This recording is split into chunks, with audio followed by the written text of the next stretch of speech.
I grew up in a three-bedroom white brick house on the west side of Portland, America, a place that looked peaceful from the street, but never felt that way from the inside. The house sat on a quiet road lined with cedar trees and small lawns that all looked the same, but ours felt heavier. My parents, Linda and Mark, shaped every corner of it around my younger brother Cole. His soccer trophies covered the fireplace mantel. His framed school awards filled the hallway.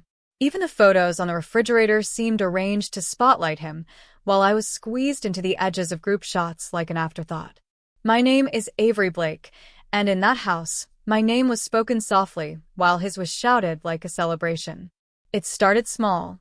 When I was 9, I remember receiving a used puzzle for my birthday, while Cole, who was only 5, got a brand new electric car that he could ride up and down the driveway. My parents told me to be grateful. They said I was older and no longer needed toys. When I turned 12, I asked for a small keyboard because I loved music, but they told me it was a waste of money. The same year, they surprised Cole with a full drum set that cost over $2,000. He played it for 2 weeks and then abandoned it in the garage, where it collected dust next to the old lawn chairs. If I ever questioned why things were so unequal, my parents would say, "Cole just needs more support. Cole just needs more encouragement. Cole has more potential." I learned early that love in our home did not spread evenly. By the time I reached high school, the difference between us had become its own language. Cole would brag about every new thing he got, and my parents would beam proudly. I would share good news, like making the honor roll or getting into an advanced program, and they would nod politely while checking their phones. My father even joked once that I was the quiet one of the family, the one who blended into the background. He said it like it was a compliment. It never felt like one. When I graduated from college with honors, they did not even remember to post my picture online, although they later claimed they were too busy. Yet when Cole passed one business class the next year, they threw him a backyard party that cost nearly $1,500. My mother decorated with gold balloons. My father grilled steaks. They invited neighbors, co-workers, and friends. When I showed up to support him, someone I barely knew said to me, "Oh, right, you are the older one." I keep forgetting. That sentence stayed with me for years. Despite growing up overlooked, I worked hard at everything I touched. I bought my own used car at 21. I worked late nights at a diner near Belmont Street, pouring coffee for truck drivers and students while keeping my textbooks open under the counter. I saved every dollar. When I finally got a software contract in Denver that paid $120,000 per year, I felt proud. I felt like I had climbed out of a shadow that had been placed over me since childhood. When I told my parents, they congratulated me for maybe 3 minutes before turning the conversation back to Cole's new idea for a clothing brand he had not even started. They reminded me to stay humble. They never reminded him of the same thing. The breaking point came on a rainy Sunday in late autumn. We were all gathered in my parents' living room, a room still filled with Cole's pictures even though he no longer lived there. I sat on the far corner of the couch while everyone else talked about their weekend plans. Cole made jokes about how successful he would be once his imaginary clothing line took off. My father laughed at everything he said, even the things that were not funny. Then Cole turned to me with a grin so wide it looked rehearsed. He said, "Avery, you're just background. Seriously, you don't fit the family image." The room froze for a moment. My mother let out a soft laugh. My father shook his head as if Cole were being playful. But none of them told him to stop. None of them defended me. They all chuckled, like it was perfectly normal to diminish me in my own parents' house. Something inside me snapped quietly, like the subtle click of a lock shifting into place. I did not shout or cry. I did not argue. I felt my chest tighten with a calm I had never felt before. I simply said I needed to go. I stood up, grabbed my coat, and walked out into the rain. The cold water soaked my hair and my sleeves, but it felt cleaner than anything inside that house. I drove back to my small 2-bedroom condo, overlooking the Willamette River. The living room smelled faintly of pine from the candle I always kept lit. The windows glowed with the reflection of city lights. It felt peaceful. It felt mine. I sat on the couch and replayed the scene in my mind, not with sadness, but with clarity. For the first time, I saw the truth without trying to soften it. I had spent nearly my entire life begging for a place in a family that never intended to give me one. By midnight, the storm outside had eased, and the river looked still under the gray sky. I made tea, sat by the window, and made the decision that would change everything. I was done trying to earn a place that was never meant for me. I would build my own life, my own path, my own home. And from that moment forward, no one would be allowed to push me back into the background again. 2 months after I walked out of my parents' living room for the last time, my life shifted in a way I could never have predicted. I had been working steadily on smaller projects for different clients, but in early spring, I received an email from a firm in Chicago that wanted to hire me for a long-term software contract. They offered $260,000 for the first year, plus quarterly bonuses. I read the number twice before believing it. I signed the contract that same evening, sitting at the small wooden desk in my condo with my hands shaking slightly from relief. For the first time in my life, money felt like freedom instead of survival. The next week, I formed a company. I named it Blake Horizon LLC because the name reminded me of something open and vast, something with no limits. I hired an accountant named Morgan Reese, a careful woman with kind eyes who explained every detail in simple terms. She helped me organize my records, create proper books, and file everything in a way that gave me a sense of control. I kept every receipt, logged every expense, and treated every decision as if I were rebuilding my identity through structure. I felt grounded in a way I had never felt before. Then came the moment that changed everything. I decided to buy a vessel. Not a small boat. Not a little weekend thing. I wanted something large enough to create distance, something strong enough to carry the weight of my independence. I searched listings across the coast until I found her in Charleston, South Carolina. A 60-foot steel vessel that had once been used for long coastal charters before the previous owner abandoned it after financial trouble. She looked worn but sturdy, like a home waiting for a second chance. The price was $800,000. I transferred the money from my company account with no hesitation. It was the largest purchase I had ever made, but it felt like taking ownership of my future. The first time I stepped on board, the smell of old metal and faded varnish filled the air. The wood panels were scratched and the engine room needed work, but the moment I touched the rail, something clicked in my chest. I felt calm, grounded, and for once, completely separate from my family's expectations. I decided right there that I would rebuild the vessel from the inside out. I wanted a home that reflected no one but me. I hired a private mechanic named Henry Lawson, a tall man in his late 40s with a deep voice and a steady way of working. Henry did not ask unnecessary questions. He did not care why I wanted the boat or where I came from. He cared only about engines, steel, and the quiet, methodical patience required to bring something back to life. Together, we spent nearly 6 months restoring every inch. New engines, reinforced hull, updated navigation, fresh wiring, 2 renovated sleeping cabins with warm oak finishes, a kitchen area that smelled of new paint and clean possibilities. And the deck. The deck became my favorite place. It stretched wide toward the open water, with space for a small table, 2 chairs, and the sunrise. I named her Northwind. Not because of anything symbolic or poetic, but simply because the name felt clean and free. When the lettering was painted on the stern, I stood back and felt a kind of quiet pride I had never experienced before. This floating home represented the first thing in my life that my family could not take credit for. It was fully mine. Every bolt, every screw, every hour spent restoring it. Once Northwind was ready, I began living between my condo in Portland and the vessel in Charleston, traveling for work, but spending as much time as I could on the water. The harbor had its own rhythm. Ships came and went. The wind carried the sound of gulls overhead. The surface of the water shifted like breathing. I found peace in the small routines. Morning coffee on the upper deck. Evening walks along the marina. Late-night reading in the quiet cabin. No one could diminish me here. No comparisons. No unfair expectations.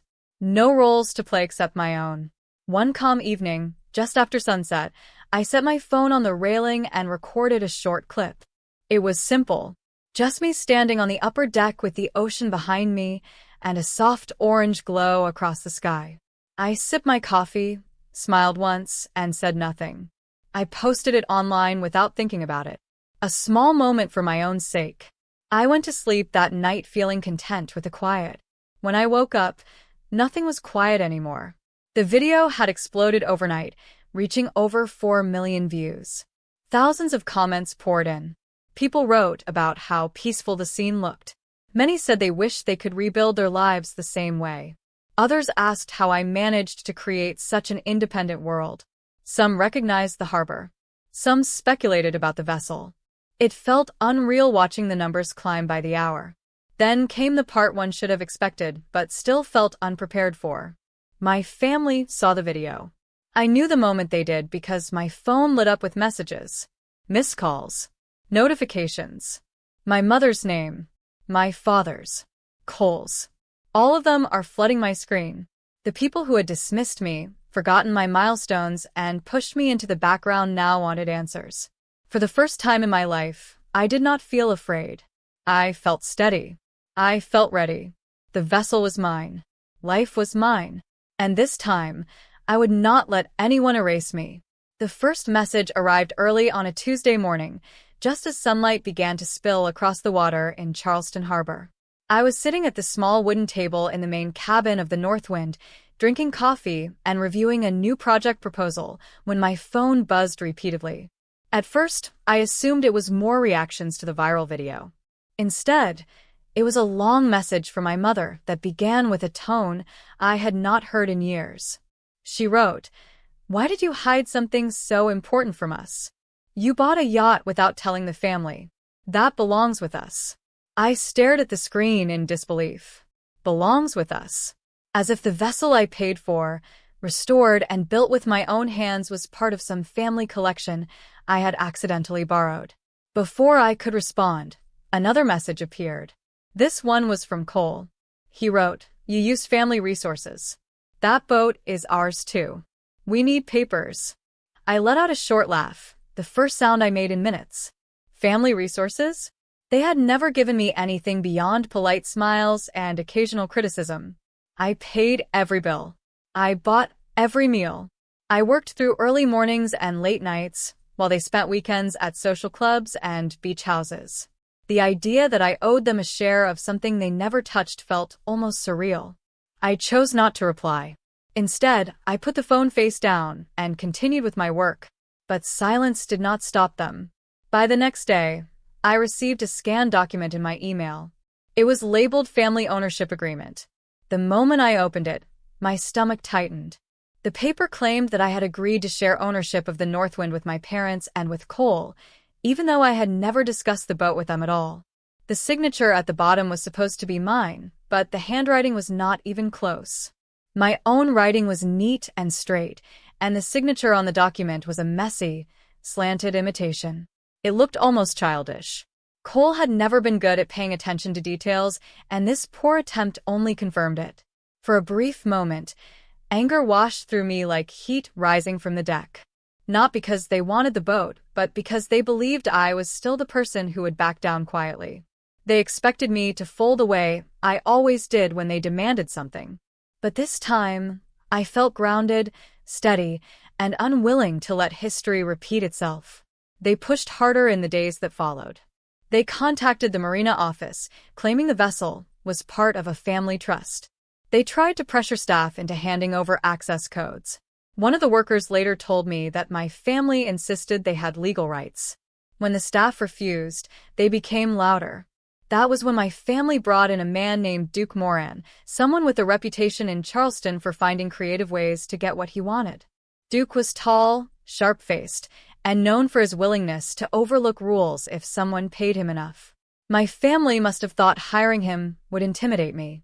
Instead, it made me document everything. I responded calmly and professionally. I filed a notarized ownership affidavit through my attorney in Chicago. I submitted all receipts, invoices, and bank statements proving I paid for the Northwind myself. I gathered video records of every step of the restoration. I even printed the original purchase contract and placed a laminated copy in a waterproof folder inside the cabin. Then I upgraded the security.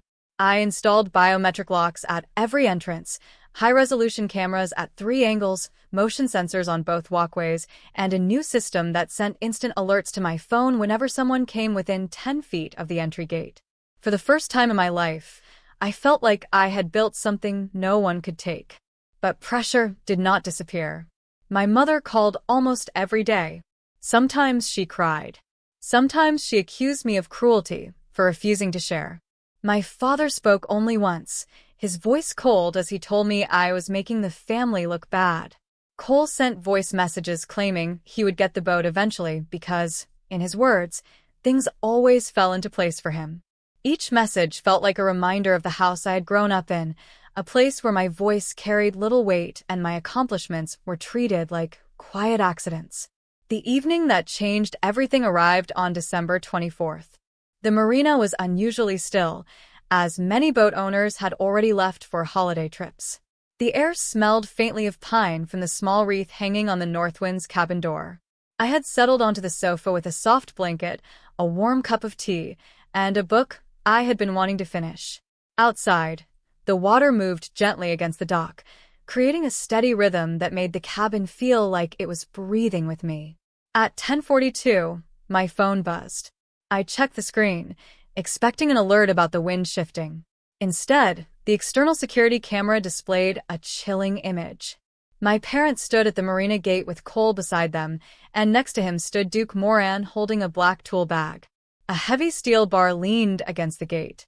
The cold air clouded around their breath as they pushed and pulled at the metal lock. My mother was shouting something about claiming what belonged to the family. Cole yelled that he had legal rights and demanded that the marina staff open the gate. Duke stepped forward with a small device in his hand, clearly meant to bypass the biometric panel.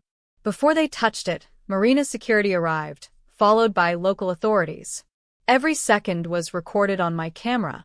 Their attempt, their tools, their threats, their insistence that the vessel was theirs.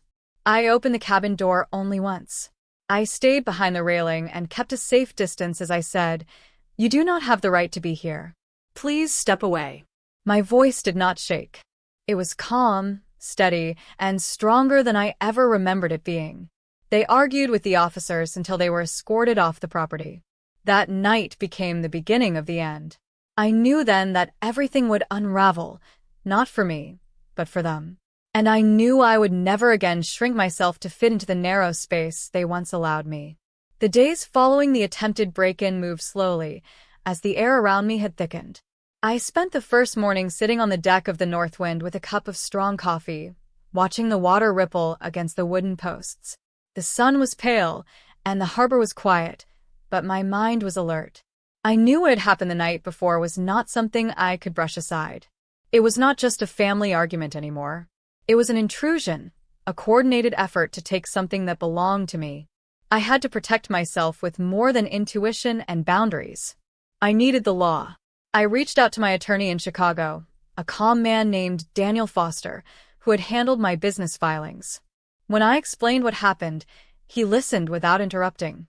After a long pause, he said he would take care of everything from that moment forward. His voice was steady, the kind of steady that made me breathe a little deeper. He told me to gather every piece of evidence. Videos, photos, messages, the forged document, the marina reports. Every detail mattered. I spent the next several days printing files, organizing folders, and creating a digital backup of everything. For the first time, I could see the full picture of what they had tried to do laid out in front of me. It was staggering. The marina staff also provided statements.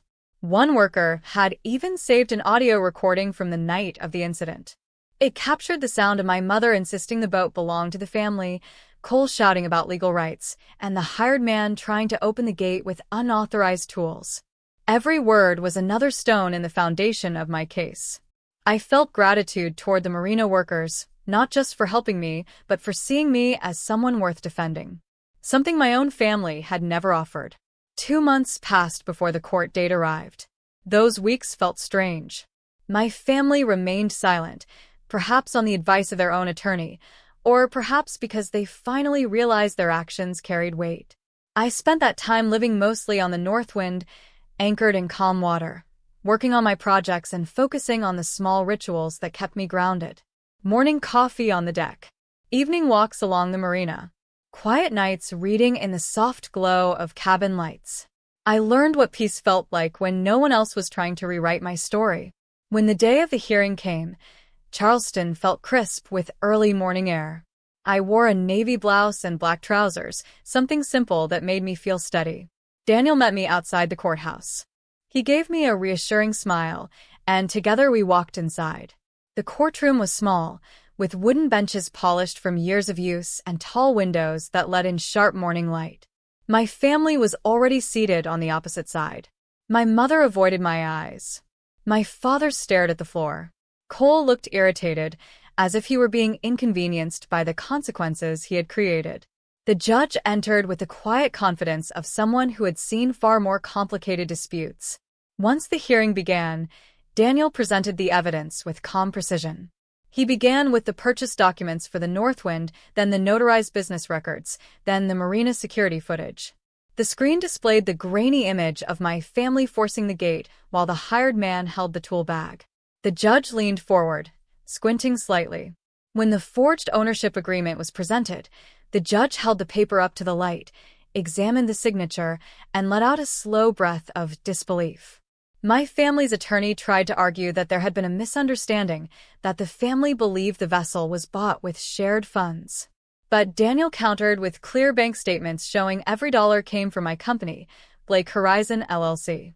Then he played the audio recording of their attempt at the marina. My mother's voice echoed through the courtroom, insisting she had rights. Cole's voice followed, demanding access. The judge raised an eyebrow. By the time Daniel finished, the truth had unfolded clearly, layer by layer. When silence settled over the room, the judge delivered his ruling. He dismissed their claim entirely. He called the forged document sloppy and irresponsible. He warned them that falsifying ownership papers was a serious offense. He noted the attempted forced entry and emphasized that I had acted within every legal boundary available to me. My mother began to cry softly into her hands. My father stayed silent, his jaw tight. Cole's face turned red, a deep shade that revealed both embarrassment and anger. There was no victory dance inside me, no feeling of triumph. Only relief. A quiet, steady relief that rolled through me like a tide. After the hearing, I walked outside alone. I did not wait for them. I did not speak to any of them. Instead, I walked toward the harbor. The water shimmered under the afternoon sun, and the air carried the faint scent of salt and distant pine. When I reached the Northwind, I placed my palm against the cool metal of the rail. The vessel felt solid, steady, and mine. 1 week later, I untied the ropes. I lifted the fenders. I started the engines. The marina workers waved as I eased out of the slip. I passed the breakwater slowly, watching the buildings grow smaller behind me. The farther I moved from the docks, the lighter I felt. The Northwind cut through the water as if it understood exactly what this moment meant. I sailed north along the coast, stopping in small towns that felt untouched by the noise of larger cities. I anchored in quiet marinas where no one knew my family name. I rebuilt my routines. I worked on my projects during calm mornings. I cooked simple dinners in the cabin kitchen. I watched sunsets from the deck with a blanket wrapped around my shoulders. The quiet did not feel lonely. It felt earned. Somewhere between the Carolina shoreline and the open Atlantic, I understood something profound. The real inheritance was not their approval.